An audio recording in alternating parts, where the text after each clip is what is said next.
Hi everyone, welcome to Civil's Fundamentals and welcome to lecture number 22। इससे previous वाले lecture में हमने division of labour theory को देखा था और इसमें हम सोशल फैक्ट को देखेंगे। तो सोशल फैक्ट को पढ़ने के लिए हमें क्या-क्या चीजें देखनी होगी जिससे हम होलिस्टिकली इसको कवर कर सकेंगे।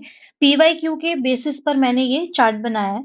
तो सबसे पहले तो आपको डेफिनेशन पता होनी चाहिए कि सोशल फैक्ट क्या है, ठीक है? सोशल फैक्ट का इमर्जेंस क्यों हुआ और कैसे हुआ, ठीक है? फीचर्स आपको पते होने चाहिए। टाइप्स आपको पता होना चाहिए कि सोशल फैक्ट के टाइप्स क्या हैं। जैसे एक मटेरियल सोशल फैक्ट आएगा, एक नॉन मटेरियल सोशल फैक्ट आएगा, ठीक है? उसके बाद आपको रूल्स पता होने चाहिए। डर्कहाइम ने रूल्स बताए हैं सोशल फैक्ट के। तो रूल्स ऑफ ऑब्जर्वेशन कि सोशल फैक्ट को हम कैसे ऑब्जर्व कर सकते हैं, कैसे हमें पता चलेगा कि ये सोशल फैक्ट है और इसको हम ऑब्जर्व कैसे करेंगे, कैसे हम क्लासिफाई करेंगे सोशल फैक्ट को, कैसे हम आइडेंटिफाई कर सकते हैं या कैसे हम डिस्टिंक्ट करेंगे कि नॉर्मल सोशल फैक्ट क्या है और पैथोलॉजिकल सोशल फैक्ट क्या है, ठीक है? या फंक्शनल कौन से है और डिसफंक्शनल कौन से है। तो rules of observation, rules of distinction. Rules of distinction में उन्होंने बताया है कि नॉर्मल सोशल फैक्ट होते हैं और पैथोलॉजिकल सोशल फैक्ट होते हैं। फिर rules of classification, rules of classification में उन्होंने मटेरियल फैक्ट और नॉन मटेरियल फैक्ट को क्लासिफाई करके बताया है, सोशल करंट्स का इंपॉर्टेंस बताया है। और रूल्स टू आइडेंटिफाई कि कैसे हम आइडेंटिफाई करेंगे कि ये पर्टिकुलर चीज जो है ये सोशल फैक्ट है, उस रिगार्डिंग जो है वो रूल्स है। फिर लास्टली हम क्रिटिसिज्म देखेंगे। जब हम ये सारी चीजें कंप्लीट कर लेंगे तो हमारा सोशल फैक्ट जो है, जो ये थ्योरी है, ये होलिस्टिकली कवर हो जाएगी। पीवाईक्यू भी इसमें इंक्लूडेड है। जो भी out of the context question आ रखा है, आउट ऑफ द बॉक्स आ रखा है, वो मैंने इंक्लूड कर दिया है पीडीएफ में। पीडीएफ आपको मिलेगी तो आप देखना। चलो तो स्टार्ट करते हैं। तो सबसे पहले सोशियोलॉजी के एमर्जेंस करते हैं। तो सबसे पहले सोशियोलॉजी के एमर्जेंस का कॉन्टेक्स्ट देखते हैं कि किस तरीके से सोशल फैक्ट का ध्यान आया। उससे पहले हम देखेंगे कि सोशियोलॉजी के एमर्जेंस में क्या प्रॉब्लम आ रही थी। तो सोशियोलॉजी को सोशियोलॉजी एज अ टर्म 1839 में ही अगस्त कॉम्ट ने कॉइन कर लिया था, दिस वी ऑल नो। लेकिन 19th सेंचुरी के एंड तक सोशियोलॉजी एक फॉर्मलाइज्ड फील्ड नहीं बनी थी। 1839 में कॉइन कर दिया है टर्म, लेकिन क्या है कि 19th सेंचुरी के एंड तक आते आते ये फॉर्मलाइज्ड फील्ड नहीं बनी थी। इसका मतलब था कि उस टाइम पे सोशियोलॉजी एक इंडिपेंडेंट या ऑर्गेनाइज्ड डिसिप्लिन के रूप में एग्जिस्ट नहीं करती थी। There was no dedicated school, कोई डेडिकेटेड स्कूल नहीं था सोशियोलॉजी को पढ़ने के लिए। कोई डिपार्टमेंट नहीं था। जब स्कूल नहीं था तो डिपार्टमेंट क्या होगा। और ना ही कोई ट्रेंड प्रोफेसर्स थे जो सोशियोलॉजी को पढ़ाएंगे। क्यों? क्योंकि वो एस्टेब्लिश्ड ही नहीं हुई है। तो sociology was lacking of formal disciplinary identity. Sociology एक डिसिप्लिन के रूप में डेवलप ही नहीं हुई थी। उस समय थिंकर्स जैसे ऑगस्ट कॉम्ट है, हर्बर्ट स्पेंसर है, इन्होंने सोसाइटी के बारे में सोचा और लिखा, पर उसे एक फॉर्मल सब्जेक्ट का रूप नहीं दिया जा सका। तो सोशियोलॉजी का अपना एक यूनिक आइडेंटिटी बनना बाकी था। इन लोगों ने सोसाइटी के बारे में पढ़ा, हर्बर्ट स्पेंसर, अगस्त कॉम्ट ने, इन लोग ये पढ़ रहे थे, लेकिन एक फॉर्मल सब्जेक्ट का रूप नहीं दिया जा सका उसे, है ना? तो इसकी एक यूनिक आइडेंटिटी बनना भी बाकी था। अब क्या चैलेंजेस थे डर्कहाइम के आगे सोशियोलॉजी को एक, मैंने आपको स्टार्टिंग के वीडियोस में भी बताया था कि डर्कहाइम के दो गोल थे। दो गोल क्या थे? पहला तो ये था कि सोशियोलॉजी को डिसिप्लिन बनाना, एक एस्टैब्लिश्ड एक साइंटिफिक डिसिप्लिन बनाना उनका गोल था। और दूसरा उनका गोल था कि सोसाइटी में सोशल ऑर्डर मेंटेन करना, ये उनका था, ठीक है? तो अब उनके आगे क्या चैलेंजेस थे? जब इमाइल डर्कहाइम सोशियोलॉजी को एक इंडिपेंडेंट डिसिप्लिन के रूप में एस्टैब्लिश करने की कोशिश कर रहे थे, तो काफी चैलेंजेस आए। तो उस समय सोशियोलॉजी को एक अलग सब्जेक्ट के रूप में एक्सेप्ट करना आसान नहीं था, क्योंकि जो दूसरे एस्टैब्लिश्ड फील्ड्स थे, जैसे फिलॉसफी, साइकोलॉजी, ये इसे अलग फील्ड के तौर पर एक्सेप्ट करने से मना कर रहे थे। डर्कहाइम का मेन चैलेंज था सोशियोलॉजी के लिए एक सेपरेट स्पेस क्रिएट करना। जहां ये फील्ड अपनी एक यूनिक आइडेंटिटी के साथ स्टैंड कर सके, इसकी एक यूनिक आइडेंटिटी हो। मेन चैलेंजेस कहाँ से आ रहे थे? इनकी साइड से आ रहे थे, फिलोसफी और साइकोलॉजी की साइड से आ रहे थे। अब डर्कहाइम चाहते थे कि सोशियोलॉजी का एक सेपरेट स्पेस क्रिएट कराना, जहां पर ये एक ऐसी फील्ड बने जिसकी एक अपनी यूनिक आइडेंटिटी हो। तो इनका ऑपोजिशन क्या आ रहा था? ये कह रहे थे कि फिलोसफी और साइकोलॉजी को लगता था कि सोशियोलॉजी का अपना कुछ सब्जेक्ट मैटर नहीं है। ये कह रहे भाई इसका सब्जेक्ट मैटर क्या है? सोशियोलॉजी का अपना कुछ सब्जेक्ट मैटर नहीं है। क्यों? क्यों नहीं है? तो फिलॉसफी वाले कहते थे कि सोसाइटी के ऊपर तो फिलोसफर्स काम कर रहे हैं, तो सोशियोलॉजी की क्या जरूरत है? साइकोलॉजी वाले कहते थे कि इंडिविजुअल थॉट्स तो हम लोग समझ रहे हैं, है ना? इंडिविजुअल थॉट्स और बिहेवियर के थ्रू ही सोसाइटी को जब समझा जा सकता है, तो वो साइकोलॉजी कर रही है। तो सोशियोलॉजी का क्या काम है? फिर अब इतना क्रिटिसिज्म मिल रहा है। अब डर्कहाइम इनिशियल थिंकर्स को भी क्रिटिसाइज कर रहे हैं। क्यों क्रिटिसाइज कर रहे हैं? वो कह रहे हैं कि अगस्त कॉम्ट और हर्बर्ट स्पेंसर, इन्होंने सोशियोलॉजी को साइंटिफिकली डेवलप करने की बजाय सिर्फ थ्योरीज बनाई, जो प्रैक्टिकल और एम्पिरिकल रिसर्च के बिना थी। तो कॉम्टे का फोकस ये था कि सोसाइटी एक परफेक्ट स्टेट ऑफ एवोल्यूशन की तरह जा रही है, जिसमें मैंने बताया था आप लोगों को थियोलॉजिकल स्टेज आती है, फिर मेटाफिजिकल स्टेज आती है, फिर साइंटिफिक स्टेज आएगी। तो अगस्त कॉम्टे की एवोल्यूशन बता रहे हैं, पर कभी चेंजिंग सोसाइटीज का रिगरस और साइंटिफिक एनालिसिस उन्होंने नहीं किया। तो डर्कहाइम को लगा कि बिना इंपीरिकल डाटा के या बिना इंपीरिकल रिसर्च के सोशियोलॉजी का साइंटिफिक स्टेटस कभी एस्टेब्लिश किया जा ही नहीं सकता। इसलिए जब यहाँ से चैलेंजेस आ रहे थे उनको, तो डर्कहाइम इनको भी क्रिटिसाइज कर रहे थे कि तुमने बैठ के क्या किया? तुमने बैठ के सिर्फ तुमने टर्म तो कॉइन कर दी, लेकिन तुमने बैठ के सिर्फ यहाँ पे थ्योरी थ्योरी थ्योराइज ही किया, बिना प्रूफ के, कोई प्रूफ ही नहीं दिया। तो इस तरीके से अब डर्कहाइम क्या चाहते थे? डर्कहाइम पहली बात तो ये सोशियोलॉजी को एस्टैब्लिश करना चाहते थे। दूसरा, इनका कहना था कि सोशियोलॉजी को साइंटिफिक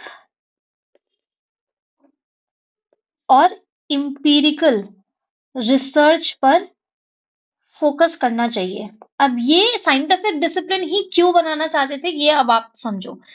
ये क्या कह रहे हैं कि सोशियोलॉजी को साइंटिफिक और इंपीरिकल रिसर्च के ऊपर फोकस करना चाहिए, ना कि थियोरिटिकल assumptions पर। ये चीजें डर्कहाइम कह रहे हैं कि इसको इस पे फोकस करना चाहिए, ना कि इस पर। अगर सोशियोलॉजी को अपना यूनिक और साइंटिफिक आइडेंटिटी चाहिए, तो उसे नेचुरल साइंसेस के मेथड्स अडॉप्ट करने पड़ेंगे। नेचुरल साइंसेस के मेथड अडॉप्ट करने पड़ेंगे। अब क्यों कह रहा है डर्कहाइम कि साइंटिफिक और एम्पिरिकल रिसर्च करें, नेचुरल साइंसेस के मेथड्स अडॉप्ट करने पड़ेंगे, थ्योरेटिकल अजम्पशन नहीं देना चाहिए, ऑब्जर्वेशन पे ध्यान देनी चाहिए सोशियोलॉजी को, एक्सपेरिमेंटेशन पे ध्यान देना चाहिए, डाटा एनालिसिस पे ध्यान देना चाहिए। क्यों ये साइंटिफिक डिसिप्लिन बनाना चाहते थे? ये इसलिए बनाना चाहते थे, उन्होंने कहा अगर हमने ये मेथड्स यूज नहीं किए, तो सोशियोलॉजी कुछ नहीं, एक और ब्रांच ऑफ फिलॉसफी बन जाएगी। अगर आप ये मेथड्स यूज नहीं करोगे, तो सोशियोलॉजी एक और ब्रांच ऑफ फिलॉसफी बन के रह जाएगी, जो अपने आप को एक अलग फील्ड के रूप में कभी प्रूफ ही नहीं कर पाएगी। इसलिए डर्कहाइम ने अपने आर्ग्यूमेंट्स को स्ट्रेंथन करने के लिए एम्पिरिकल स्टडीज की इंपॉर्टेंस दी, नेचुरल मेथड्स अडॉप्ट किए, सोशल फैक्ट्स जैसे कॉन्सेप्ट को इंट्रोड्यूस किया, जो सोशियोलॉजी को साइकोलॉजी और फिलॉसफी से अलग बनाता है। तो अब आप लोगों को समझ आया कि वाई सोशल फैक्ट की थ्योरी क्यों दी, ये एमरजेंस मैंने आपको क्यों बताया, क्यों अगस्त कॉम से स्टार्ट किया। सबसे पहले मैंने ये बताया कि 1839 में कॉइन कर दिया है नाम, लेकिन 19 सेंचुरी के एंड तक आते आते कुछ भी ये फॉर्मलाइज नहीं हुआ है, इंडिपेंडेंट डिसिप्लिन नहीं बनाया है, ऑर्गेनाइज डिसिप्लिन नहीं बना है। कोई भी डेडिकेटेड स्कूल नहीं है, कोई डेडिकेटेड डिपार्टमेंट नहीं है, कोई डेडिकेटेड ट्रेन प्रोफेसर नहीं है सोशियोलॉजी को पढ़ाने के लिए। तो it was lacking a formal disciplinary identity. फिर ये लोग इसको सोसाइटी की बात तो करते थे, एवोल्यूशन की बात तो करते थे, लेकिन उसको फॉर्मली एस्टैब्लिश नहीं कर पाए। तो डर्कहाइम इन पे भी गुस्सा था एक तरीके से कि यार तुम सिर्फ थ्योराइज करते हो, चीजों को प्रूफ नहीं देते, साइंटिफिक डिसिप्लिन बनाओ सोशियोलॉजी को, है ना? तो मेजर चैलेंज कहाँ से आया? मैंने फिर आपको बताया कि डर्कहाइम के दो मेन गोल थे, सोशियोलॉजी एस्टैब्लिश करना एज अ डिस्टिंक्ट डिसिप्लिन, और सोशल ऑर्डर कैसे मेंटेन होता है ये बताना, सोशल ऑर्डर मेंटेन करना। अब सोशियोलॉजी को एस्टैब्लिश करने में जो मेन चैलेंजेस आ रहे थे वो फिलॉसफी और साइकोलॉजी से आ रहे थे। तो जब डर्कहाइम कहते हैं कि मेरे को इसको एक सेपरेट स्पेस देना है, इसको एक ऐसी फील्ड बनाना है कि इसकी एक अपनी यूनिक आइडेंटिटी हो, तो इसके लिए वो कहते हैं कि इसको करने के लिए साइंटिफिक एम्पिरिकल रिसर्च करनी चाहिए, सोशियोलॉजी को थ्योरेटिकल अजम्पशन नहीं करनी चाहिए, नेचुरल साइंसेस अडॉप्ट करो, ऑब्जर्वेशन करो, एक्सपेरिमेंटेशन करो, डाटा एनालिसिस करो, सोशल फैक्ट जैसे कॉन्सेप्ट इंट्रोड्यूस किए। क्यों? अगर खाली वो सिर्फ थ्योरेटिकल अजम्पशन करेगा तो वो एक और ब्रांच ऑफ फिलॉसफी बनकर रह जाएगा, उसकी अपनी कोई यूनिक आइडेंटिटी होगी ही नहीं। तो ये चीजें हैं। तो ये जो सोशल पैक्ट का कॉन्सेप्ट उन्होंने इंट्रोड्यूस किया, ये सोशियोलॉजी को साइकोलॉजी और फिलोसफी से अलग बनाता है। जब ये बनाने की कोशिश कर रहे थे तो ये सब्जेक्ट्स काफी कूद रहे थे, कह रहे थे कि क्या कर लेगा सोशियोलॉजी, फिलोसफी क्या बोलते हैं सोसाइटी को पढ़ रहा है, फिलोसफी वाले सोसाइटी के ऊपर का ऑलरेडी काम कर रहे हैं फिलोसफर, तो सोशियोलॉजी की क्या जरूरत है, साइकोलॉजी वाले इंडिविजुअल के थॉट्स और बिहेवियर को पढ़ रहे हैं, और इंडिविजुअल के थॉट और बिहेवियर के थ्रू ही हम सोसाइटी को समझ सकते हैं, तो क्या जरूरत है सोशियोलॉजी की? तो उनको जवाब देने के लिए ये सोशल फैक्ट की थ्योरी आई। अब स्कोप और nature of sociology, amyl Durkheim ने सोशियोलॉजी को एक डिस्टिंक्ट साइंटिफिक डिसिप्लिन के रूप में डिफाइन करने की कोशिश की। उन्होंने सोशियोलॉजी को नेचुरल साइंसेस के प्रिंसिपल्स के बेस पर एस्टैब्लिश करना चाहा। तो अपने मोनोग्राफ मॉन्टेस्क्यू एंड रूसियो, अपने मोनोग्राफ में डर्कहाइम ने सोशियोलॉजी के लिए 4 जनरल कंडीशंस बताई, 4 जनरल कंडीशंस डिफाइन की जो एक साइंस ऑफ सोसाइटी के डेवलपमेंट के लिए जरूरी है ना? वो साइंटिफिक सोशियोलॉजी को एज अ साइंटिफिक डिसिप्लिन बनाना चाहते थे, नेचुरल साइंसेस के मेथड्स अडॉप्ट करना चाहते थे सोशियोलॉजी में। तो उनका जो एक मोनोग्राफ है मॉन्टेस्क्यू एंड रूसियो जो 1892 में उन्होंने लिखा था, उन्होंने उसमें 4 जनरल कंडीशन बताई कि हम एक साइंस ऑफ सोसाइटी कैसे बना सकते हैं। तो वो 4 कंडीशंस क्या थी? पहली थी, डर्कहाइम कहते हैं कि सोशियोलॉजी का सब्जेक्ट मैटर अलग और स्पेसिफिक होना चाहिए, तो इसका एक डिस्टिंक्ट सब्जेक्ट मैटर होना चाहिए। दूसरा वो कहते हैं कि सोशियोलॉजी को ऑब्जेक्टिव रियलिटीज पर फोकस करना चाहिए, सब्जेक्टिव इंटरप्रिटेशंस पर नहीं। तीसरी कंडीशन वो कहते हैं सोशियोलॉजी का एम है यूनिवर्सल प्रिंसिपल्स या जनरल लॉज ऑफ सोसाइटी को डिफाइन करना। तो यूनिवर्सल लॉज को डिफाइन करना, ये लॉज हर सोसाइटी के लिए कॉमन होने चाहिए। और चौथा वो कहते हैं सोशियोलॉजी को नेचुरल साइंसेस जैसे साइंटिफिक मेथड्स अडॉप्ट करने चाहिए, तभी सोशियोलॉजी एक लेजिटिमेट और रिकॉग्नाइज्ड साइंटिफिक डिसिप्लिन बनेगी।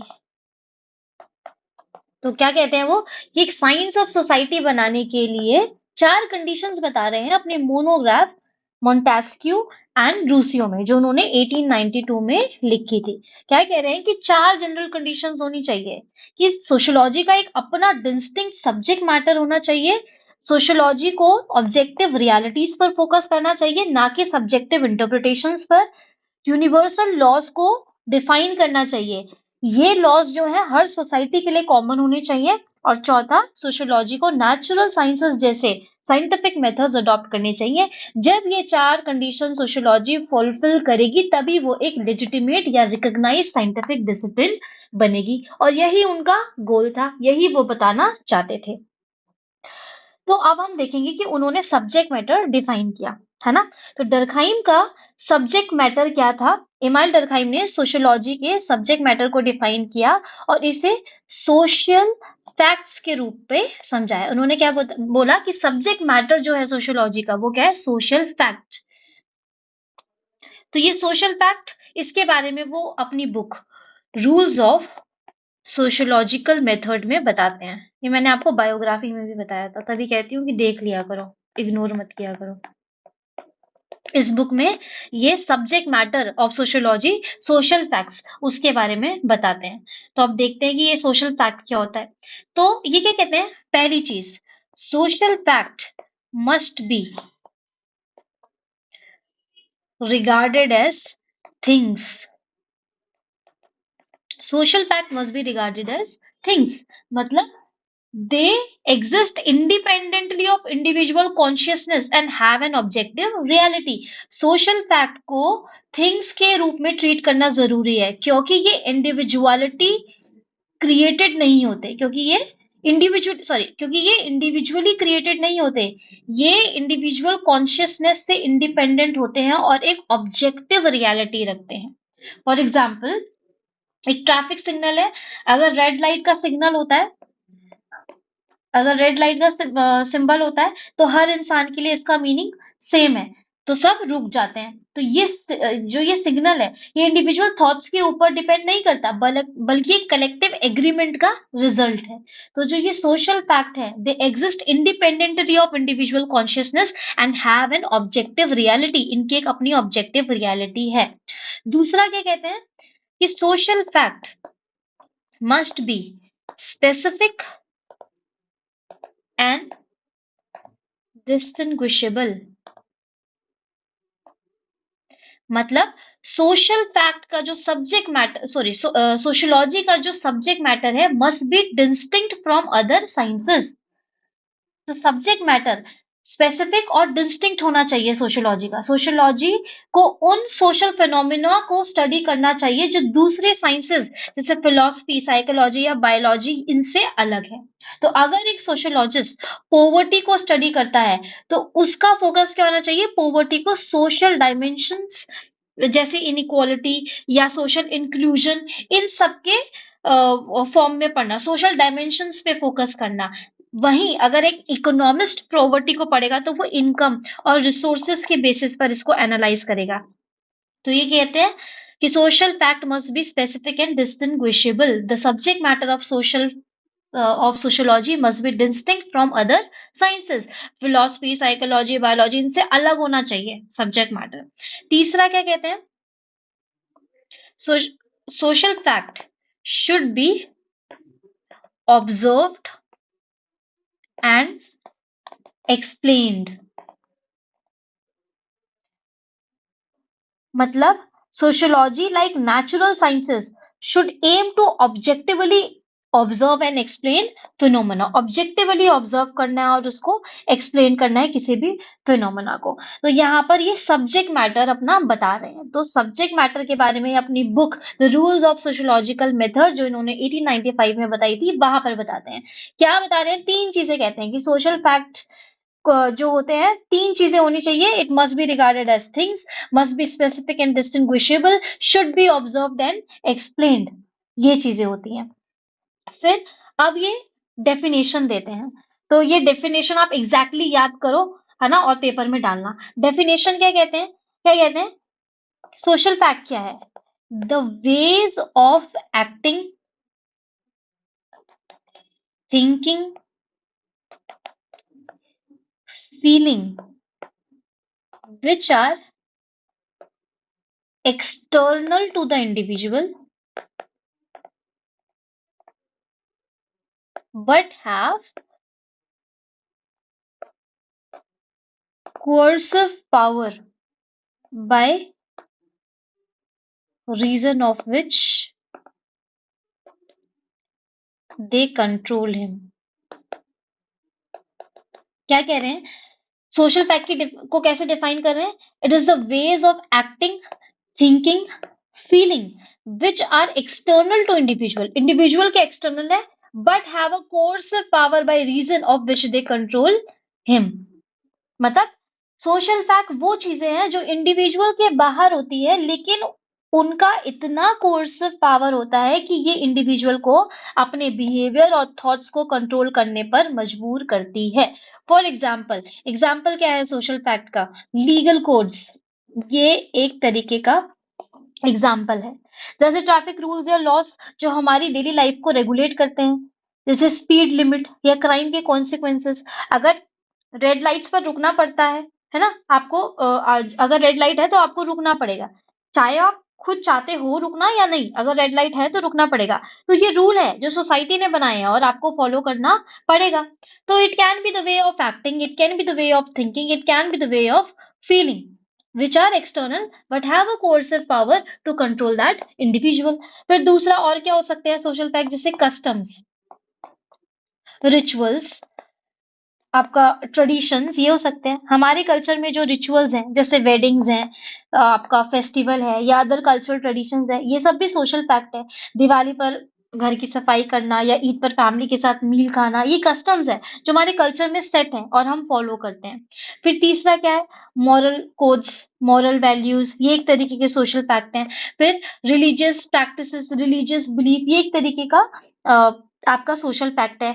जैसे इसमें जो रिलीजियस की टीचिंग्स है, जो सोसाइटी में वाइडली एक्सेप्टेड है, जैसे प्रेयर्स, फास्टिंग या अदर रिलीजियस प्रैक्टिसेस, ये सब क्या है? ये सारी चीजें सोशल फैक्ट है जो इंडिविजुअल के बाहर है बट कंट्रोल कर रही है। लीगल कोड बाहर है बट कंट्रोल कर रही है इंडिविजुअल के। तो ये सारी चीजें हैं। ये एग्जाम्पल हो गया। अब एक इलस्ट्रेट करके दिखाती हूँ। तो डर्कहाइम ने कहा कि सोशल फैक्ट हमेशा एक्सटर्नल होते हैं और उनका इतना कोर्सिव पावर है कि वो इंडिविजुअल को कंट्रोल कर सकते हैं। एक्सटर्नल है but it can control the individual. तो इसको एक रियल लाइफ एग्जांपल से समझते हैं, क्योंकि मुझे एग्जांपल से पढ़ाना बहुत पसंद है। तो फॉर एग्जांपल, आपको करियर चूज करना है ना? जब एक इंसान अपना करियर चूज करता है तो उसके डिसीजंस पर बहुत सारे सोशल फैक्ट्स का इन्फ्लुएंस होता है। तो देखते हैं कैसे। एक सोशल फैक्ट का इन्फ्लुएंस जो होता है वो होता है कल्चरल नॉर्म्स। कुछ प्रोफेशंस सोसाइटी में ज्यादा प्रेस्टिजियस या रिस्पेक्टेड होते हैं, जैसे डॉक्टर या इंजीनियर बनना। ये प्रोफेशन ऐसे हैं जो कल्चरल नॉर्म्स के हिसाब से हाई स्टेटस के लिए जाने जाते हैं।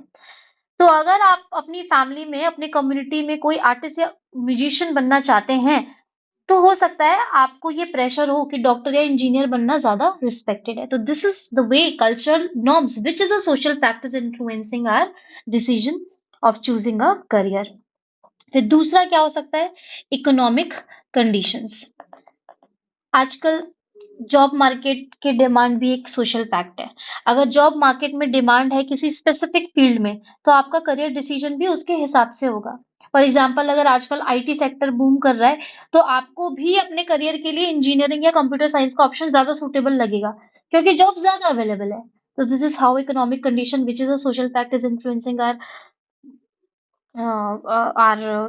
Decision of choosing a career. फिर फैमिली एक्सपेक्टेशंस।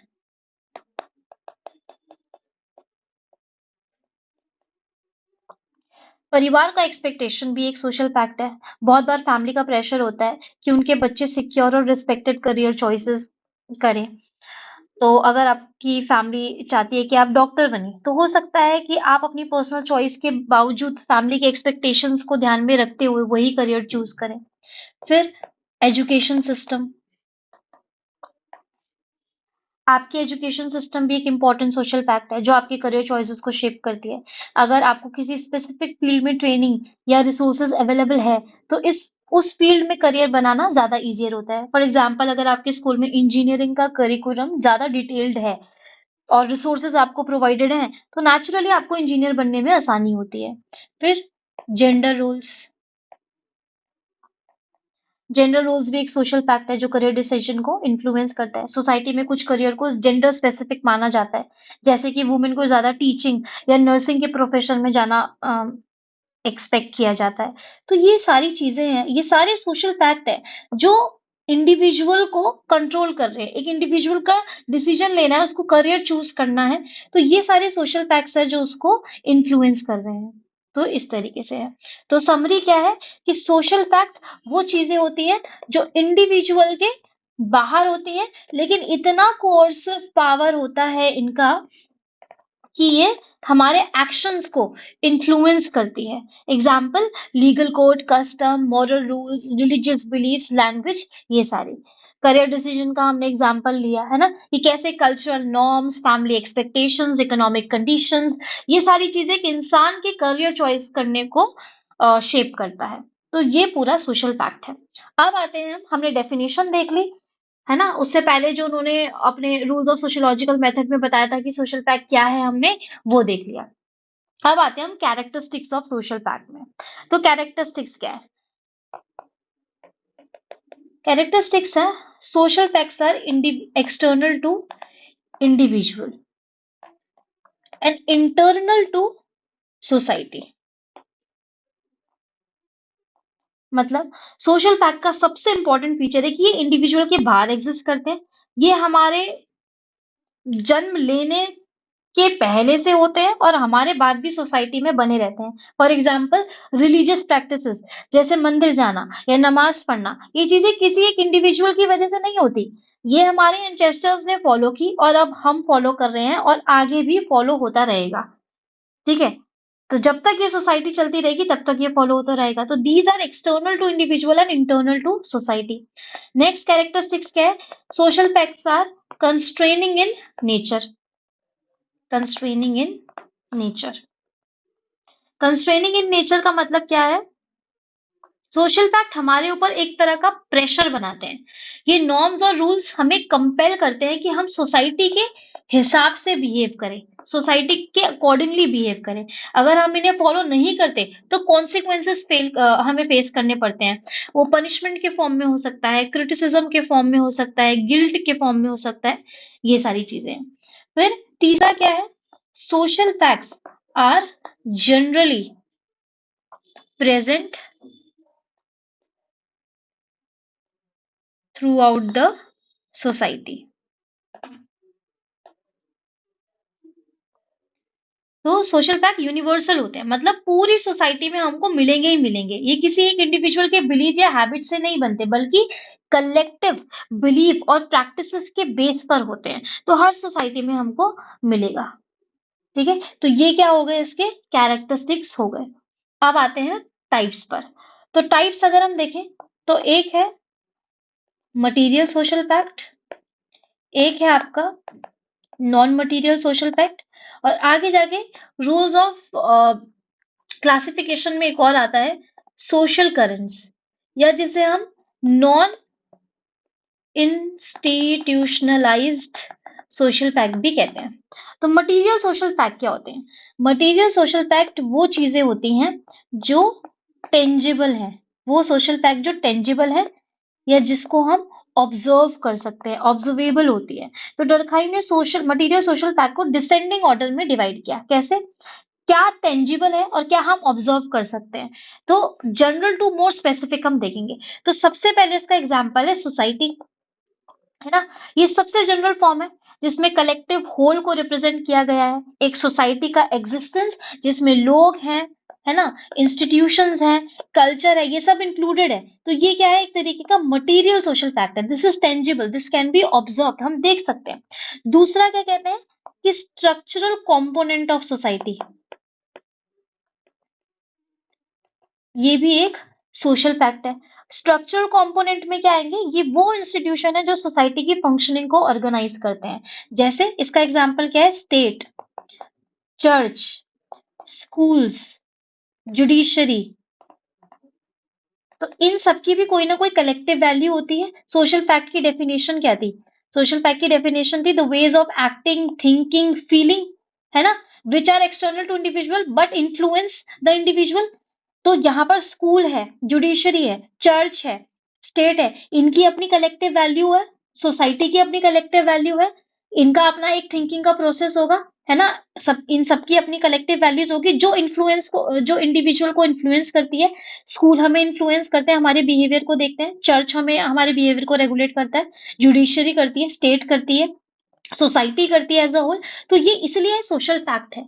क्यों? क्योंकि ये हमें कंट्रोल कर रहे हैं, फिर तीसरा क्या कहते हैं, morphological component, morphological components of society. अब मॉर्फोलॉजिकल कंपोनेंट्स में क्या आएंगे, ये वो फिजिकल कंपोनेंट्स है जो सोसाइटी के फिजिकल स्ट्रक्चर को डिफाइन करते हैं, जैसे पॉपुलेशन डिस्ट्रीब्यूशन, कैसे लोग एक रीजन में ज्योग्राफिकली डिस्ट्रीब्यूटेड है।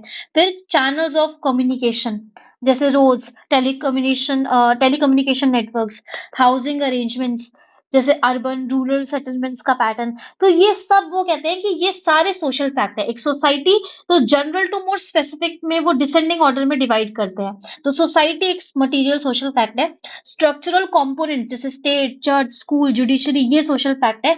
Morphological components, population, communication channels, housing patterns, ये सारी सोशल फैक्ट हैं। अब ये मटेरियल क्यों है, क्योंकि इनको हम ऑब्जर्व कर सकते हैं, इनको हम छू सकते हैं, टेंजिबल हैं ये, इसलिए मटेरियल सोशल फैक्ट में आते हैं। फिर नेक्स्ट वो बात करते हैं नॉन मटेरियल सोशल फैक्ट की।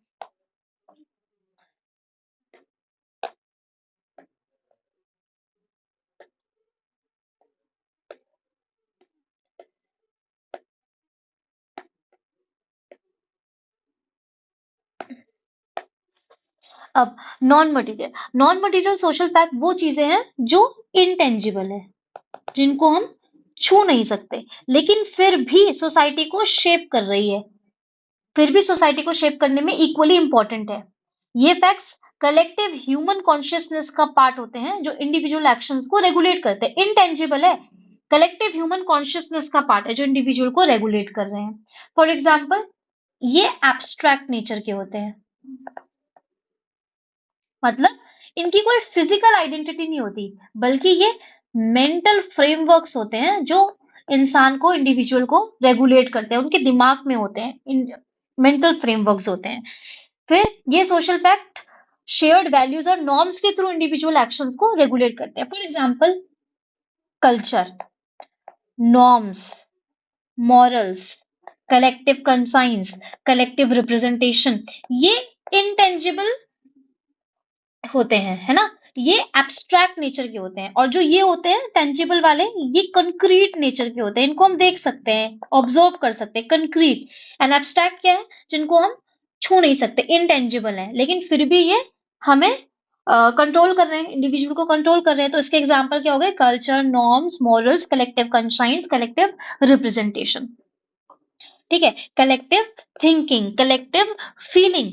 सो दीज जो ये नॉन मटेरियल फैक्ट्स हैं, these are present in the form of morals, these are present in the forms of values.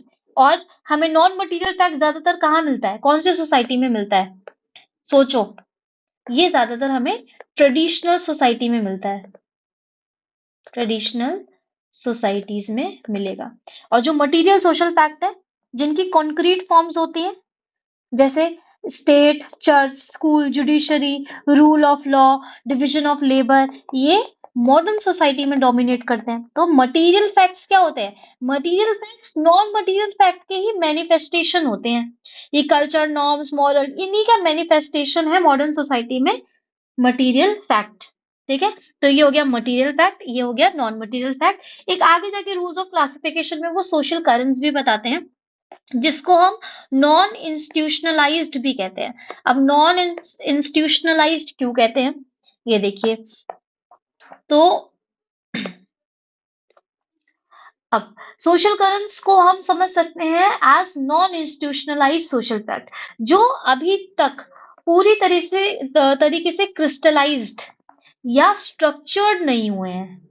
ये इवॉल्विंग होते हैं और इनका इन्फ्लुएंस सोसाइटी में ग्रेजुअली बढ़ता है। तो ये कलेक्टिव सेंटिमेंट्स हैं, ये भी सोशल फैक्ट है। कलेक्टिव सेंटिमेंट्स है जो अभी पूरी तरीके से स्ट्रक्चर नहीं लिया है, लेकिन धीरे धीरे लेने की कोशिश कर रहा है। फॉर एग्जाम्पल से आप लोगों को समझ आएगा, सेम सेक्स रिलेशनशिप्स और मैरिजेस, ये एक तरीके का सोशल करंट है ना। हर जगह फॉलो नहीं हो रहा है, अभी कलेक्टिविटी इतनी नहीं है, क्रिस्टलाइज नहीं हुआ है, स्ट्रक्चर्ड नहीं हुआ है, लेकिन सोसाइटी में है, कहीं कहीं जगह फॉलो हो रहा है। तो हो सकता है ये आगे जाके क्या बन जाए, प्रॉपर सोशल फैक्ट बन जाए। इसलिए हम इसको non institutionalise form of social fact कहते हैं या सोशल करंट कहते हैं। तो सेम सेक्स रिलेशनशिप और मैरिजेस, पिछले कुछ सालों में सेम सेक्स रिलेशनशिप और मैरिजेस को लेकर एक्सेप्टेंस बढ़ी है। पहले ये एक टैबू था, लेकिन अब ये एक सोशल करंट बन गया है जो ट्रेडिशनल नॉर्म्स को चैलेंज कर रहा है। तो पूरी सोसाइटी भले ही इसको फॉलो नहीं कर रही है ना, लेकिन कहीं ना कहीं ये धीरे धीरे आ रहा है, ये फॉलो हो रहा है। फिर दूसरा एग्जाम्पल सोशल करंट का आप ले सकते हैं, को पेरेंटिंग विदाउट मैरिज। ये एक एग्जाम्पल है। आजकल शादी के बिना को पेरेंटिंग का ट्रेंड देखने को मिल रहा है। ये दिखाता है कि फैमिली स्ट्रक्चर्स के ट्रेडिशनल जो आइडियाज है अब इवॉल्व हो रहे हैं। फिर और क्या एग्जाम्पल हो सकता है जो भी आपको इनसे रिलेटेड लगे? For example rise of individualistic lifestyle, ये भी एक एग्जाम्पल है। लोग अब ज्यादा इंडिविजुअलिस्टिक लाइफस्टाइल अडॉप्ट कर रहे हैं, जैसे सिंगल रहना, लेट मैरिज करना या बच्चे ना करना। ये पर्सनल फ्रीडम और करियर प्रायोरिटीज के एम्फेसिस की वजह से हो रहा है। फिर दूसरा, डेटिंग एप्स, हुकअप कल्चर। आजकल डेटिंग एप्स के इस्तेमाल और कैजुअल रिलेशनशिप का एक्सेप्टेंस ज्यादा हो रहा है ना, जो कि ट्रेडिशनल प्रैक्टिसेस को रिप्लेस कर रहा है। एक न्यू एज सोशल करंट बन गया है ये। जब ये पूरी तरीके से बन जाएगा, पूरी तरीके से इंस्टीट्यूशनलाइज्ड हो जाएगा, तब हम इसको एज अ सोशल फैक्ट कहेंगे, लेकिन जब तक हम इसे सोशल करंट कहते हैं। अब हो सकता है कि ये सोशल करंट एक्सेप्ट हो जाए।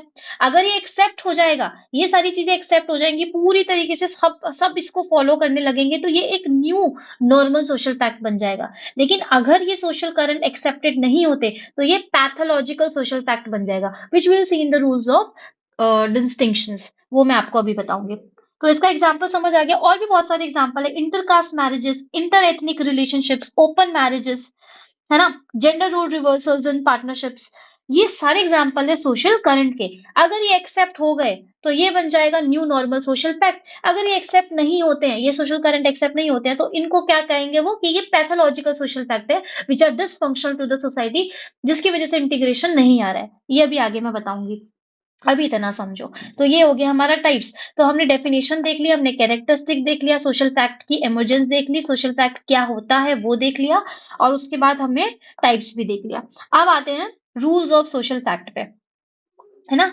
तो हमने क्या क्या देख लिया? इमर्जेंस देख लिया, डेफिनेशन देख ली, फीचर्स देख लिया, टाइप्स देख लिया, क्रिटिसिज्म लास्ट में देखेंगे। अब रूल्स ऑफ सोशल फैक्ट देखते हैं। तो रूल्स ऑफ सोशल फैक्ट में चार चीजें। स्टार्ट करते हैं रूल्स ऑफ ऑब्जर्वेशन से। तो सोशल फैक्ट को हम ऑब्जर्व कैसे कर सकते हैं? कैसे कर सकते हैं? उन्होंने कुछ चीजें बताई। उन्होंने कहा कि treat social fact as things. Social fact को चीजों की तरह ट्रीट करो। डर्कहाइम कहते हैं कि सोशल फैक्ट को इस तरह स्टडी करना चाहिए जैसे नेचुरल साइंसेज में फिजिकल ऑब्जेक्ट्स को ट्रीट किया जाता है। अपने बायसेस और इमोशंस को हटाकर ऑब्जेक्टिवली स्टडी करना बहुत जरूरी है।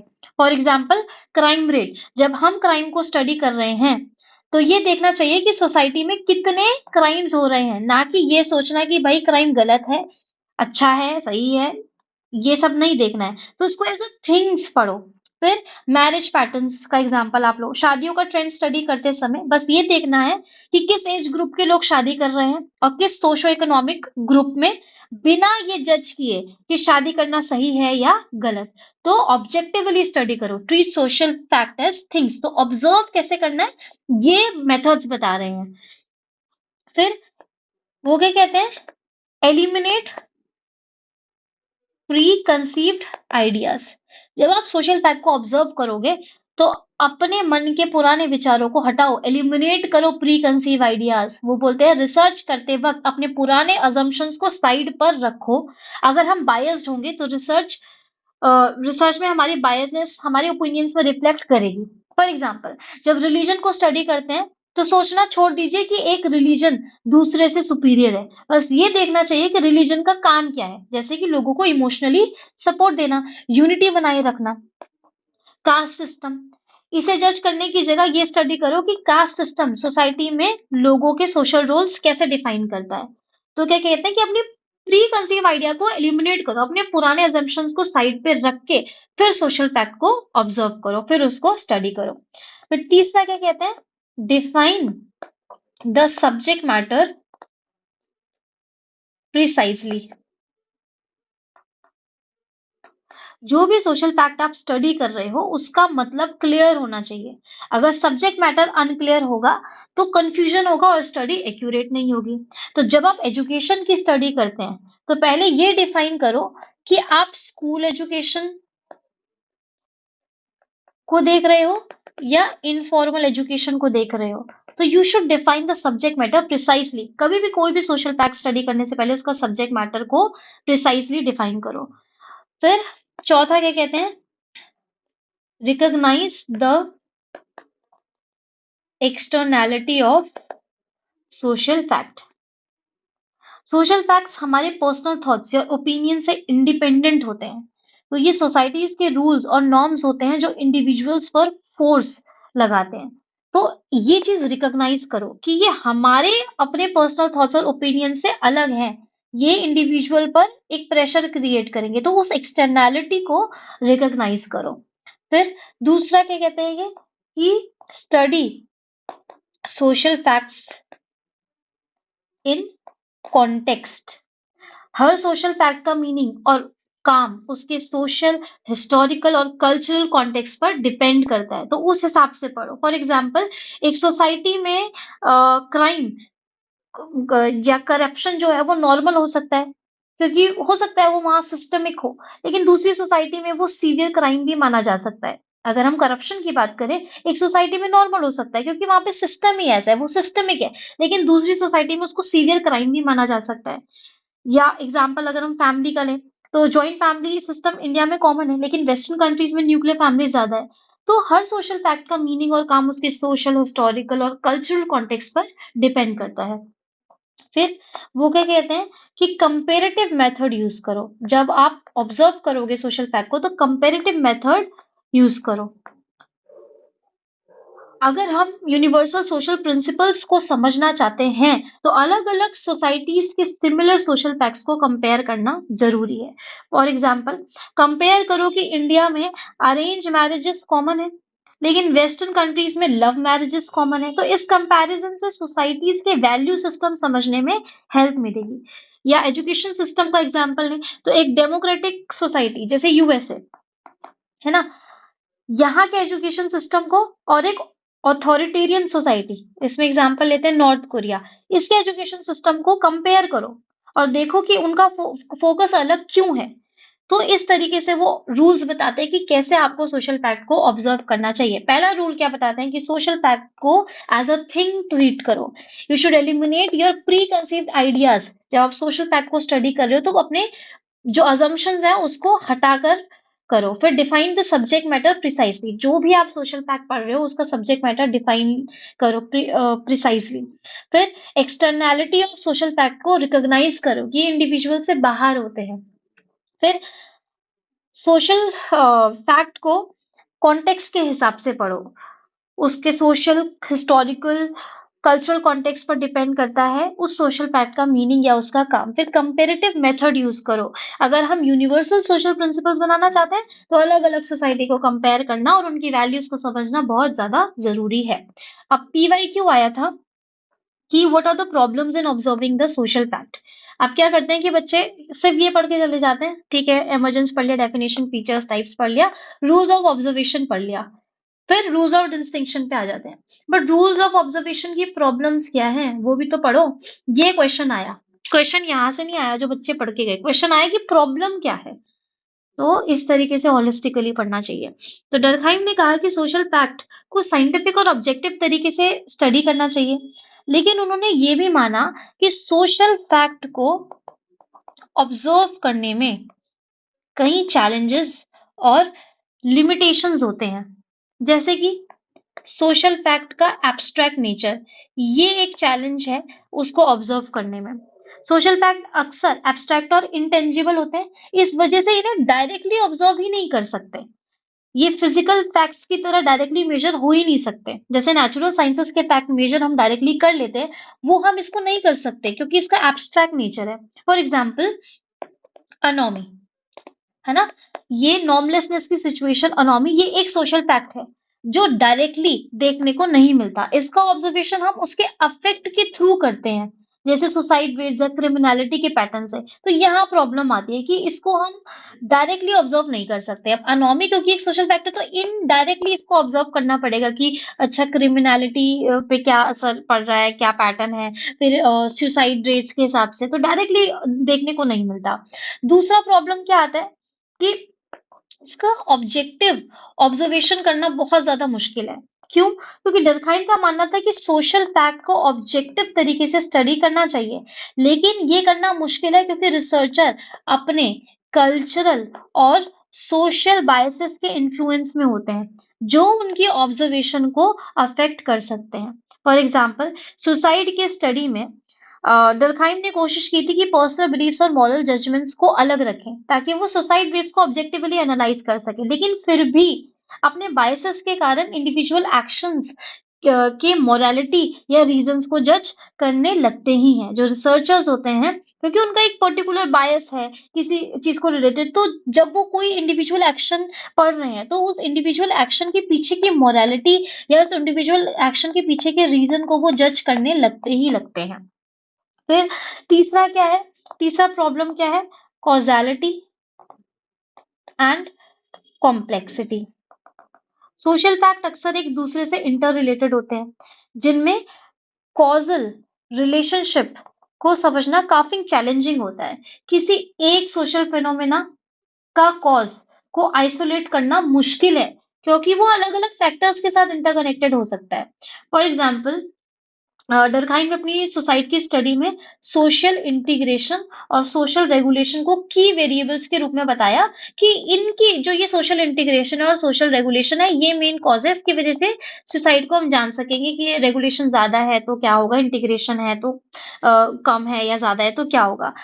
लेकिन इन वेरिएबल्स को इकोनॉमिक कंडीशन, पर्सनल साइकोलॉजी और हिस्टोरिकल कॉन्टेक्स्ट जैसी सिचुएशन भी तो इन्फ्लुएंस करती है, जिससे क्लियर कट कॉजल लिंक्स बन ही नहीं पाता और भी ज्यादा कॉम्प्लेक्स हो जाता है। अब उन्होंने बता दिया कि सोशल इंटीग्रेशन का कम ज्यादा होना या सोशल रेगुलेशन का कम ज्यादा होना, इसकी वजह से सुसाइड हो रहा है, तो ये कॉजल एक्सप्लेनेशन उन्होंने दिया। लेकिन ये चीज भी तो है कि ये जो सोशल इंटीग्रेशन है, ये जो सोशल रेगुलेशन है, ये personal psychology, historical context, economic condition, इनसे इन फैक्टर से भी इन्फ्लुएंस हो रहे हैं। तो कैसे क्लियर कट कॉजल लिंक्स हम बना सकते हैं? फिर सोशल फैक्ट को डिफाइन करना, ये भी एक प्रॉब्लम क्रिएट करता है।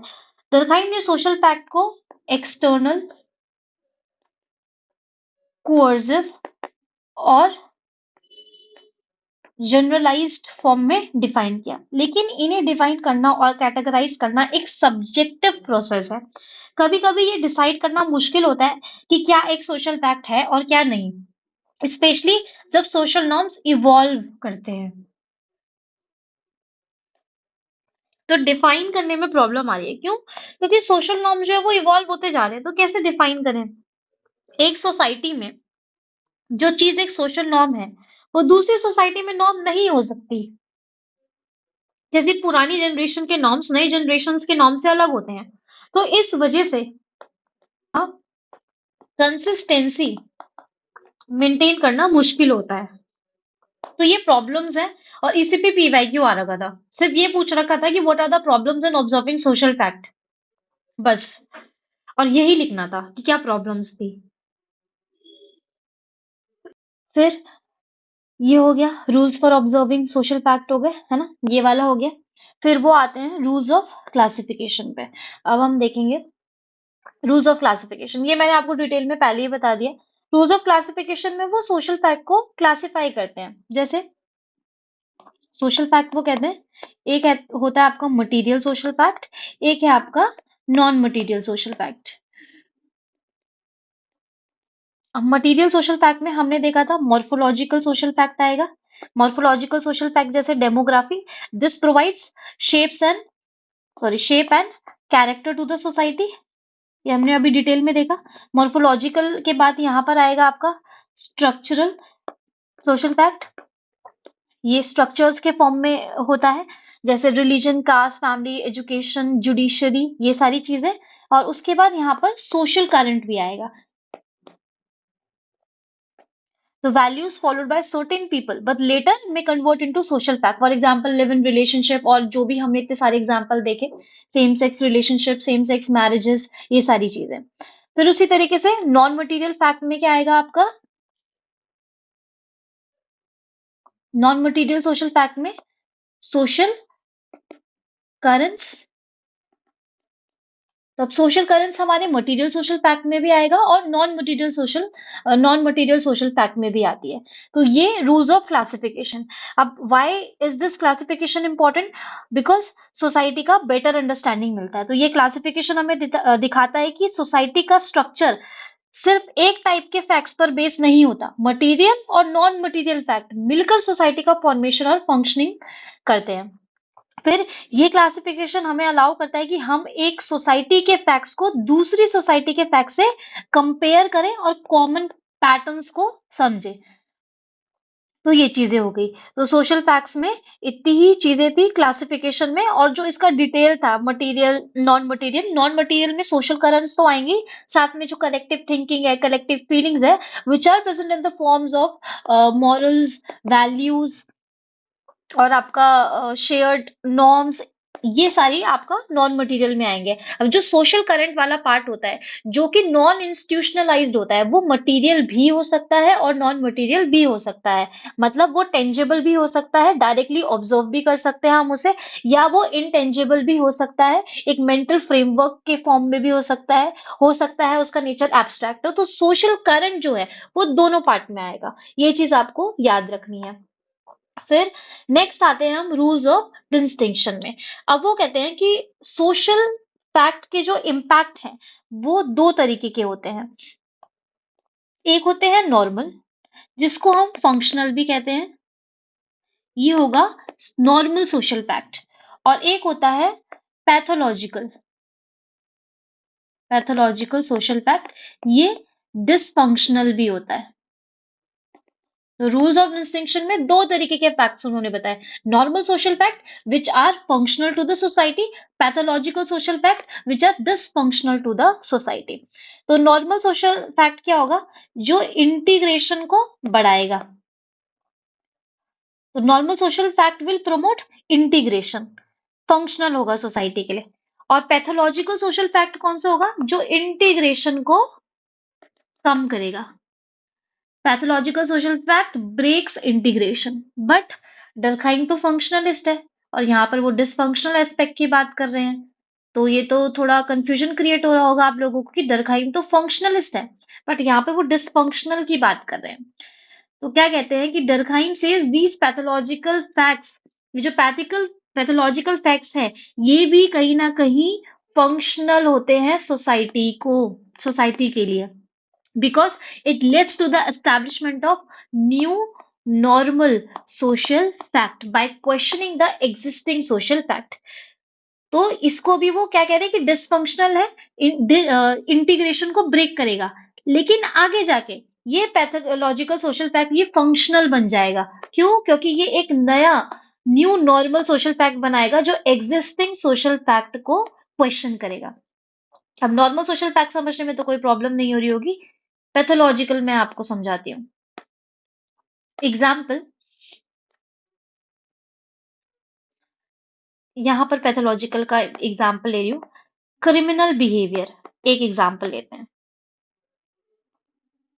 durkheim का मानना था कि क्राइम इनएविटेबल है और किसी लेवल तक फंक्शनल भी हो सकता है. क्राइम को हम क्या बोलेंगे? एक तरीके से हम इसको पैथोलॉजिकल बोलेंगे क्योंकि वो इंटीग्रेशन को तोड़ रहा है. पर डर्कहाइम पे कह रहे हैं कि ये फंक्शनल भी हो सकता है. क्यों? क्योंकि ये आउटडेटेड लॉज या आउटडेटेड मॉरल कोड्स को चैलेंज करता है, जिससे सोसाइटी को उन लॉज को अपडेट करना पड़ता है. तो फॉर एग्जाम्पल, पहले इंटररेशियल मैरिज जो है, इंटररेशियल मैरिज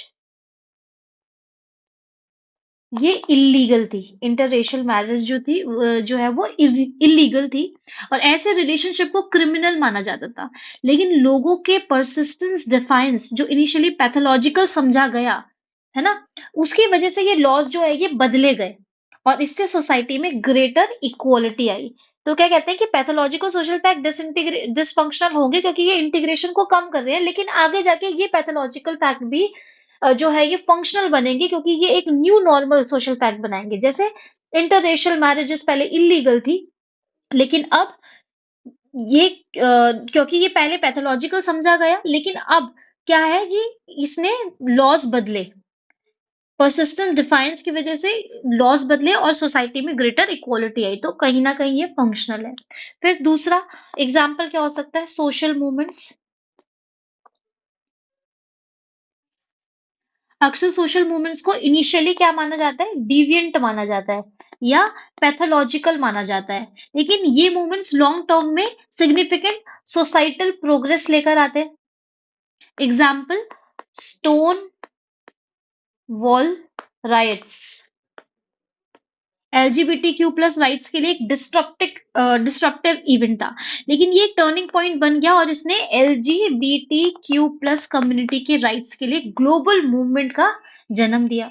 फिर तीसरा इकोनॉमिक क्राइसिस, जैसे ग्रेट डिप्रेशन, ये एक पैथोलॉजिकल फैक्ट है, लेकिन इसने ये जो ग्रेट डिप्रेशन आया 2008 के टाइम पे, इसने इकोनॉमिक सिस्टम की वीकनेस को एक्सपोज किया।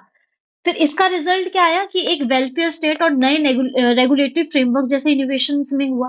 तो ग्रेट डिप्रेशन के बाद गवर्नमेंट्स ने अनएम्प्लॉयमेंट और पॉवर्टी से फाइट करने के लिए वेलफेयर स्कीम्स और फाइनेंशियल रेगुलेशंस इंट्रोड्यूस किए, जो लॉन्ग टर्म में इकोनॉमिक स्टेबिलिटी के लिए जरूरी था। तो criminal behaviour, social movements, great depression, ये पहले पैथोलॉजिकल सोशल फैक्ट की तरह काम करेंगे which will be dysfunctional to the society, but later on ये एक न्यू नॉर्मल सोशल फैक्ट बन जाएंगे जो फंक्शनल हो जाएगा। तो ये चीजें हैं। अब मैंने आपको सोशल करंट का बताया था कि सोशल करंट के दो इम्पैक्ट होते हैं, एक तो पॉजिटिव इम्पैक्ट होता है, एक नेगेटिव इम्पैक्ट होता है। जब कोई भी सोशल करंट पॉजिटिव इम्पैक्ट कर देता है सोसाइटी में, पॉजिटिव इम्पैक्ट होता है, तो वो बन जाता है न्यू नॉर्मल सोशल फैक्ट। और जब किसी सोशल करंट का जो इम्पैक्ट होता है वो नेगेटिव होता है, तो वो बन जाता है पैथोलॉजिकल सोशल फैक्ट जो डिसफंक्शनल होगा। फॉर एग्जाम्पल, सबसे पहले पॉजिटिव वाला देखते हैं, लिव इन रिलेशनशिप्स। पहले इंडिया में लिव इन रिलेशनशिप्स को टैबू माना जाता था, लेकिन अर्बनाइजेशन और ग्लोबल कल्चर का एक्सपोजर की वजह से लोग इसे एक्सेप्ट करने लगे हैं। लीगल प्रोटेक्शंस भी बन रहे हैं जो इसे एक नया नॉर्मल बना रहे हैं। अभी fully new normal social fact नहीं बना, लेकिन लीगल प्रोटेक्शंस मिल रहे हैं, तो ये एक पॉजिटिव इम्पैक्ट डाल रहा है सोसाइटी में।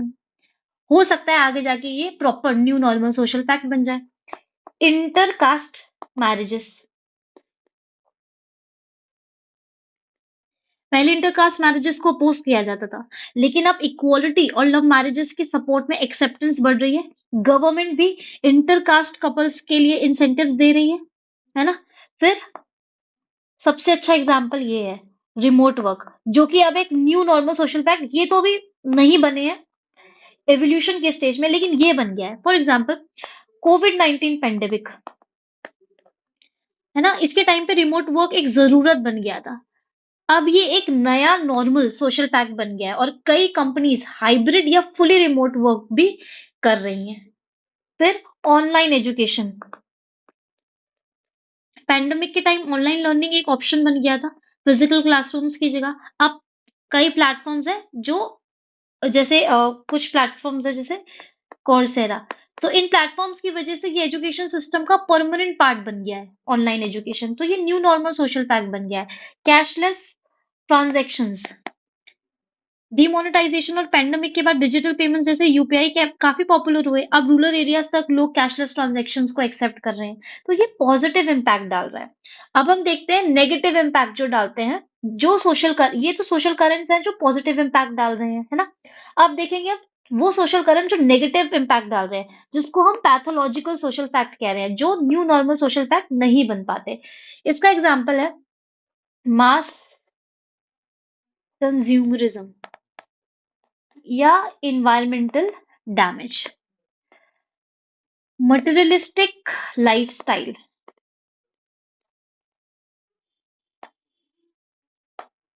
Sorry, materialistic lifestyle, excessive shopping, ये सब अभी ट्रेंड कर रहा है। मतलब ये सब क्या है? सोशल करंट है। तो मटेरियलिस्टिक लाइफस्टाइल और एक्सेसिव शॉपिंग का ट्रेंड, जिसमें लोग एनवायरनमेंट के ऊपर अपने पोजेशंस को ज्यादा इंपॉर्टेंस देते हैं, ये एक सोशल करंट है। लेकिन ये धीरे धीरे पैथोलॉजिकल फैक्ट बनता जा रहा है। क्यों? क्योंकि इसका रिजल्ट क्या हो रहा है? Pollution, resource depletion, climate change, ये प्रॉब्लम्स आ रही हैं जो सोसाइटी को नेगेटिवली इम्पैक्ट कर रही है। या और कोई एग्जांपल जो आपको अच्छा लगता है आप डाल सकते हो। दूसरा एग्जांपल हम इसका डाल सकते हैं cyber bullying and online harassment, ये भी हो सकता है। एक तरीके का सोशल करंट चल रहा है आजकल। सोशल मीडिया प्लेटफॉर्म्स का फ्री स्पीच और एनोनिमिटी प्रमोट करना, ये एक तरीके का क्या है? सोशल करंट है। जब लोग इस पावर का मिसयूज करते हैं तो ऑनलाइन हैरेसमेंट होती है, ट्रोलिंग होती है, साइबर बुलिंग होती है। तो ये जब सोशल करंट एक्सट्रीम या डिस्ट्रक्टिव बन जाते हैं, तब वो पैथोलॉजिकल फैक्ट्स बन जाते हैं जो सोसाइटी के हार्मनी और प्रोग्रेस के लिए हार्मफुल होते हैं। तो ये कनेक्शंस आपको याद रखने हैं। एक तो ये याद रखना है कि पैथोलॉजिकल सोशल फैक्ट जो है वो डिसफंक्शनल है, लेकिन बाद में हो सकता है वो फंक्शनल भी बन जाए। और जो सोशल करंट के बारे में मैंने बताया था, अगर वो पॉजिटिव इम्पैक्ट डाल रहा है तो वो न्यू नॉर्मल सोशल फैक्ट बन जाएगा आगे जाके। अगर वो नेगेटिव इम्पैक्ट डाल रहा है तो वो पैथोलॉजिकल सोशल फैक्ट भी बन सकता है। ये चीजें हैं।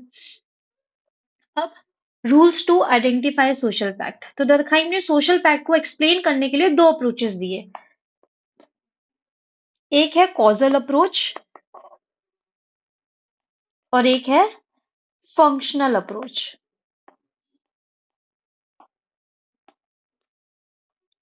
कॉजल अप्रोच ये सोशल फैक्ट एग्जिस्ट क्यों करते हैं ये बताएगा। कॉजल अप्रोच में कॉजेस बताएगा कि सोशल फैक्ट एग्जिस्ट क्यों कर रहे हैं।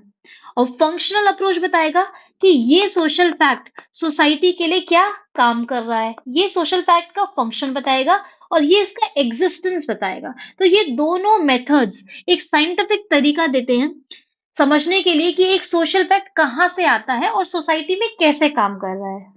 ठीक है? कहाँ से आया और कहाँ को जाएगा।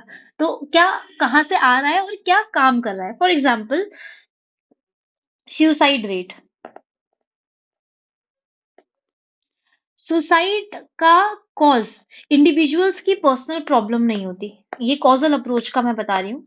इसमें ये क्या बोलते हैं कि एक सोशल फैक्ट का कॉज दूसरे सोशल फैक्ट में होता है। For example suicide rate. Suicide का कॉज जो है वो इंडिविजुअल प्रॉब्लम्स नहीं बल्कि सोसाइटी के इंटीग्रेशन और रेगुलेशन के लेवल पर डिपेंड करता है। अब सुसाइड रेट एक सोशल फैक्ट है, इसका कॉज दूसरे सोशल फैक्ट के कॉज पे है। या दूसरा सिंपल एग्जांपल रिलीजन। रिलीजन क्या है? एक सोशल फैक्ट है। ये एक सोशल फैक्ट है जो कलेक्टिव एफर्वेसेंस से आता है। कलेक्टिव एफर्वेसेंस का मतलब है ग्रुप में यूनिटी और शेयर्ड एनर्जी का एक्सपीरियंस। तो एक फेस्टिवल के दौरान जब सब लोग एक साथ पूजा करते हैं तो यूनिटी महसूस करते हैं। तो ये एक सोशल फैक्ट का जो कॉज है वो दूसरे सोशल फैक्ट के कॉज में होता है। तो ये इस तरीके से कॉजल अप्रोच करते हैं कि सोशल फैक्ट एग्जिस्ट क्यों करता है, क्या कॉजेज हैं इसके। फिर फंक्शनल अप्रोच। फंक्शनल अप्रोच में क्या है कि ये फोकस करता है कि ये सोशल फैक्ट का फंक्शन क्या है। अब हर सोशल फैक्ट का एक पर्पस होता है, चाहे वो पॉजिटिव लगे या नेगेटिव लगे। ये देखा जाता है कि सोशल फैक्ट कैसे सोसाइटी को बैलेंस और अडेप्ट करने में हेल्प करता है। तो एग्जाम्पल रिलीजन। रिलीजन का फंक्शन क्या होता है? सोशल ऑर्डर बनाए रखना और कंट्रोल बनाए रखना। तो ये इसके फंक्शन को बता रहा है। क्राइम। क्राइम देखने में तो नेगेटिव लगता है, लेकिन इसका फंक्शन सोसाइटी के नॉर्म्स को रीइंफोर्स करना होता है। तो रिफॉर्म्स, जब क्राइम नहीं होंगे तो रिफॉर्म्स कहाँ से आएंगे? नए लॉज कैसे आएंगे? तो क्राइम जब होता है तो रिफॉर्म्स आते हैं, न्यू लॉज आते हैं, जो मैंने आपको अभी समझाया था। फिर पनिशमेंट। तो पनिशमेंट का काम सिर्फ क्राइम को एलिमिनेट करना नहीं होता है, बल्कि कलेक्टिव कंसाइंस को स्ट्रेंथन करना है। जब एक क्रिमिनल को सजा मिलती है तो सोसाइटी को ये पता चलता है कि क्या गलत है और क्या एक्सेप्टेबल नहीं है ना? तो ये भी एक तरीके का क्या है? फंक्शन है। तो हर सोशल पैक्ट का एक पर्पस है, चाहे आपको वो पॉजिटिव लगे या नेगेटिव लगे। अब रिलीजन का जो मेन है वो ऑर्डर मेंटेन करना है, ये आपको पॉजिटिव लग रहा होगा, लेकिन कंट्रोल भी करता है चाहे आपको ये नेगेटिव लगे। क्राइम करना भले ही नेगेटिव चीज है, लेकिन एक पॉजिटिव भी है इसका फंक्शन कि रिफॉर्म्स लाता है। पनिशमेंट भले ही ये क्राइम को एलिमिनेट करता है, लेकिन साथ में एक क्रिमिनल को जब सजा मिलती है, तो सोसाइटी को ये भी पता चलता है कि क्या गलत है और क्या सही है। तो पॉजिटिव नेगेटिव सबका पर्पस है, हर सोशल पैक्ट का एक पर्पस है। तो फंक्शनल अप्रोच और कॉजल अप्रोच इस तरीके से ये बताते हैं कि कैसे आपको आइडेंटिफाई करना है सोशल फैक्ट को। अब एक प्रॉब्लम है, इनकी सोशल फैक्ट की थ्योरी में बहुत ज्यादा कॉन्ट्राडिक्शंस हैं। तो अगर कोई भी if that particular aspect is functional to society, अगर फंक्शनल है तो वो सोशल फैक्ट है, लेकिन later it was criticised due to pathological social fact. जो सोशल करंट फंक्शनल हो रहे हैं, उनको हम डाल देते हैं कि वो न्यू नॉर्मल फैक्ट्स बन जाएंगे, लेकिन जो डिसफंक्शनल है, जो न्यू नॉर्मल सोशल फैक्ट नहीं बन पा रहे हैं, वो पैथोलॉजिकल सोशल फैक्ट बन रहे हैं, जो कि डिसफंक्शनल है। तो how it can be social fact? क्योंकि ये जो पैथोलॉजिकल सोशल फैक्ट है, ये डिसफंक्शनल होता है ना? अगर सोशल करंट जो है वो पॉजिटिव इम्पैक्ट डाल रहा है, तो ये क्या है? ये न्यू नॉर्मल सोशल फैक्ट बनेगा। लेकिन अगर नेगेटिव है, तो ये पैथोलॉजिकल सोशल फैक्ट बनेगा। लेकिन यहाँ पर दर्शाएं के कह रहे हैं कि कैसे आप आइडेंटिफाई करोगे कि सोशल फैक्ट है कि नहीं है? फंक्शनल, अगर वो फंक्शनल है तो वो सोशल फैक्ट है, लेकिन पैथोलॉजिकल सोशल फैक्ट तो डिसफंक्शनल है ना, तो ये कैसे सोशल फैक्ट हो सकता है? फिर पैथोलॉजिकल के आगे आपने सोशल फैक्ट क्यों लगाया? ये डर्कहाइम कभी एक्सप्लेन नहीं कर पाते, और यही इनकी थ्योरी जो है खत्म हो जाती है। तो कॉन्ट्राडिक्शंस है, लेकिन जिस तरीके से मैंने आपको पीडीएफ में दे रखा है, आपको वैसे ही याद करना, ज्यादा दिमाग नहीं लगाना। ये अगर आपको सुन के कंफ्यूजन हुई है तो भूल जाओ इसको, जो जो मैंने आपको समझाया है उसको वैसे करो। अब हमने सब चीजें देख ली, रूल्स भी देख लिया, फीचर्स वगैरह सब देख लिया, लास्ट में आते हैं क्रिटिसिज्म। तो क्रिटिसिज्म क्या है? तो सबसे पहले आते हैं बेयंस, हैरी एल्मर बेयंस। इन्होंने डर्कहाइम को क्रिटिसाइज किया। तो ये इन्होंने कहा कि डर्कहाइम ने सिर्फ सोशल फैक्ट्स के कांस्टेंट एक्सपेक्ट को ज्यादा इंपॉर्टेंस दी है, और इंडिविजुअल एक्शंस जैसे हेल्प करना, फिलैंथ्रोपी एक्टिविटीज होती है, इन सबको इग्नोर किया है। तो कांस्टेंट एस्पेक्ट जो फिक्स एक्सपेक्ट्स हैं सोशल फैक्ट के, उनको इंपॉर्टेंस दे रहा है, इंडिविजुअल को इंपॉर्टेंस नहीं दे रहा है। ज्यादातर सोशल फैक्ट की थ्योरी इसीलिए क्रिटिसाइज होती है, ठीक है। फिर स्टीफन ल्यूक्स ल्यूक्स ने बोला कि डर्कहाइम ने एम्पिरिसिज्म और मोरलिज्म को ग्लोरीफाई किया है, मतलब फैक्ट्स और मोरालिटी को ग्लोरीफाई किया है, लेकिन इमोशंस, इंडिविजुअल फीलिंग्स, इन पर ज्यादा ध्यान नहीं दिया। तो इनका क्रिटिसिज्म यहाँ पे इंडिविजुअल सब्जेक्टिव इंटरप्रिटेशन इन सब पे ही होगा। फिर गुनर मृदल आते हैं, ये कहते हैं कि टोटल ऑब्जेक्टिविटी एक इल्यूजन है, बिल्कुल न्यूट्रल या अनबाइज्ड होना ये सब एक इल्यूजन है। हर रिसर्चर किसी ना किसी व्यू पॉइंट या पर्सनल पर्सपेक्टिव से इन्फ्लुएंस्ड होता ही है, और सोशल फैक्ट भी सब्जेक्टिव होते हैं। सोशल फैक्ट, क्योंकि डर्कहाइम ये कहते हैं कि ऑब्जेक्टिव होते हैं, ये कह रहे हैं कि टोटल ऑब्जेक्टिविटी इल्यूजन है, इसलिए सोशल फैक्ट भी सब्जेक्टिव होते हैं। फिर पीटर बर्जर ये कहते हैं कि डर्कहाइम ने इंडिविजुअल्स के बिहेवियर को इग्नोर करके सोशियोलॉजी को एक तरीके से नुकसान पहुंचाया है। ऑब्जेक्टिविटी हर बार पॉसिबल नहीं होती, तो डर्कहाइम एक्सप्लेन नहीं कर पाए कि एक ही सोशल फैक्ट अलग अलग इंडिविजुअल्स को अलग तरीके से कैसे इम्पैक्ट करता है, तो ये वो एक्सप्लेन नहीं कर पाए। फिर मैक्स वेबर वेबर कहते हैं कि सोशल फैक्ट्स बीच में पड़े स्टोन की तरह नहीं होते कि बस उठा लिया जाए। जब उसने बोला ना कि सोशल फैक्ट को थिंग्स की तरह समझो, तो मैक्स वेबर कहते हैं कि ये बीच में पड़े हुए स्टोन्स की तरह नहीं है ना, कि सिर्फ उठा लो उनको थिंग्स की तरह। तो ये इंडिविजुअल्स के अंदर होते हैं और इनका इम्पैक्ट उनकी इंटरप्रिटेशन पे डिपेंड करता है। तो वेबर का मानना था कि सिर्फ मैक्रो व्यू नहीं बल्कि माइक्रो व्यू भी लाओ, ये भी जरूरी है। तो सोसाइटी का ओवरऑल व्यू नहीं, इंडिविजुअल व्यू को भी लाना जरूरी है। फिर गैब्रियल टार्डे आते हैं। ये क्रिटिसाइज करते हैं और ये कहते हैं कि डर्कहाइम सिर्फ सोसाइटी को ज्यादा इंपॉर्टेंस देते हैं और इंडिविजुअल्स को इग्नोर करते हैं। तो यहाँ पर क्रिटिक जो हो रहा है इनका, मेनली क्रिटिक्स का कहना है कि डर्कहाइम की थ्योरी सिर्फ सोसाइटी के लार्जर एस्पेक्ट्स पर फोकस करती है, इंडिविजुअल फीलिंग्स, सब्जेक्टिविटी या इंडिविजुअल एक्शंस को इग्नोर करती है। तो सोसाइटी और इंडिविजुअल के बीच में बैलेंस होना चाहिए, ज्यादा कुछ खास क्रिटिसिज्म नहीं है। ठीक है, तो ये चीजें हैं, ये क्रिटिसिज्म है। Okay, now let's come to PDF. ये पीडीएफ है,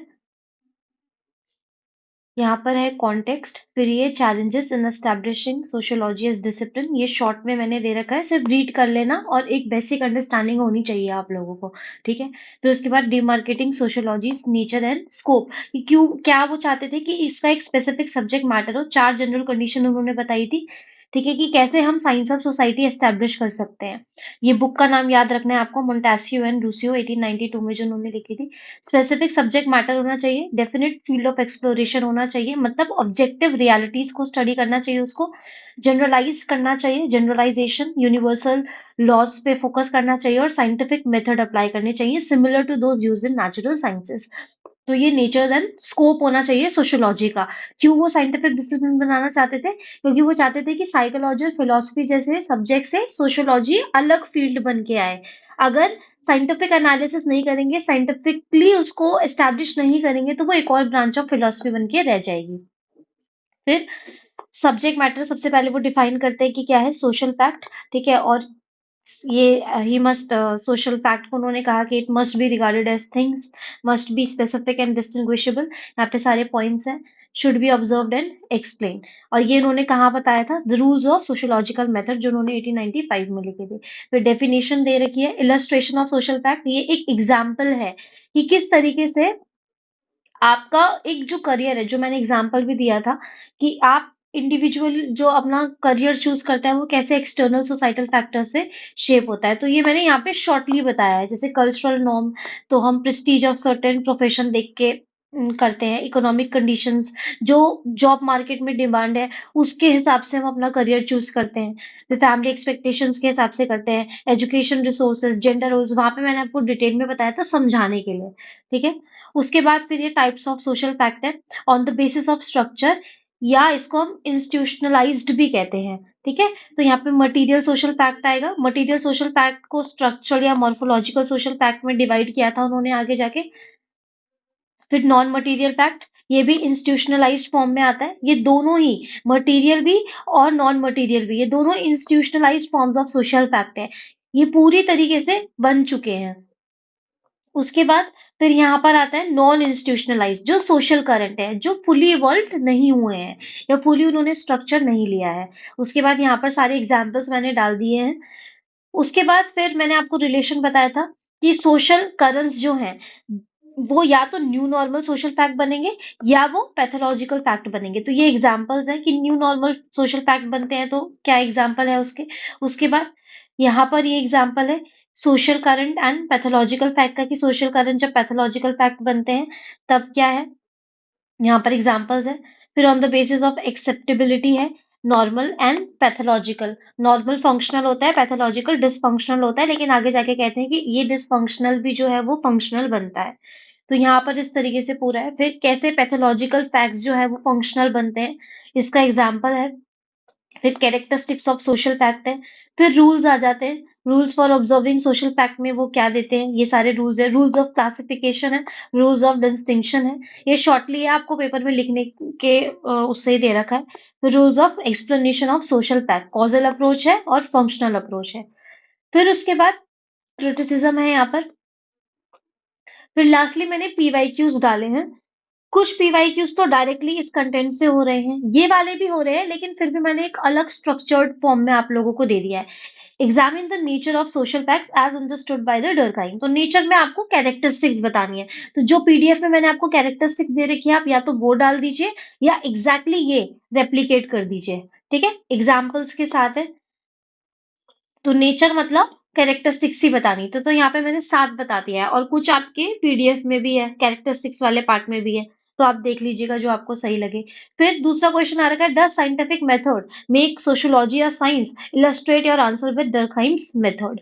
तो यहाँ पर सपोर्टिंग द व्यू आएगा कि हाँ, डर्कहाइम की साइंटिफिक अप्रोच है, उस वो साइंटिफिक मेथड साइंटिफिक डिसिप्लिन बना रही है सोशियोलॉजी को, उसके फॉर में हम आंसर देंगे।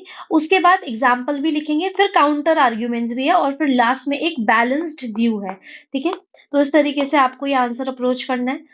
फिर what are the problems in observing social fact. अब हम हमेशा क्या करके जाते हैं कि उन्होंने रूल्स पे बताया है कि रूल्स ऑफ सोशल फैक्ट क्या, ऑब्जर्वेशन, आइडेंटिफाई, क्लासिफिकेशन, इनका तो हम सिर्फ रूल्स पढ़ के जाते हैं।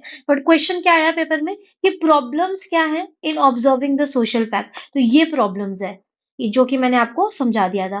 फिर उसके बाद यहाँ पर मैंने कुछ शॉर्ट नोट्स दे रखे हैं एग्जाम के लिए कि कभी आ गया कि डरखाइम सोसाइटीज को क्लासिफाई कैसे करते हैं, तो ये मैंने अलग नोट दे दिए, इसको आप पढ़ लेना। हालांकि हमने डिवीजन ऑफ लेबर में किया था, लेकिन जब हम स्पेसिफिकली कि डरखाइम के रूल्स बताओ फॉर क्लासिफाइंग सोसाइटी, तो स्पेसिफिकली उन्होंने कुछ नाम दे रखे हैं, ये पॉलीसेगमेंटल सोसाइटीज, डबली कंपाउंडेड, सिंपली कंपाउंडेड, तो इस फॉर्म में ही हम लिखेंगे। ठीक है, फिर ट्रेसिंग सोशल एवोल्यूशन कैसे होता है, फिर बाइपोलर, बाइपोलर मतलब मैकेनिकल सॉलिडारिटी और ऑर्गेनिक सॉलिडारिटी के बारे में वो बाइपोलर व्यू देते हैं, तो बाइपोलर टाइपोलॉजी ऑफ सॉलिडारिटी मतलब two main types of solidarity वो बताते हैं। तो जब ये आएगा, बाई चांस अगर आ गया, इतना डिटेल में नहीं पूछेंगे बट स्टिल मैंने लिख दिया है क्योंकि मैं कुछ नहीं छोड़ना चाहती हूँ।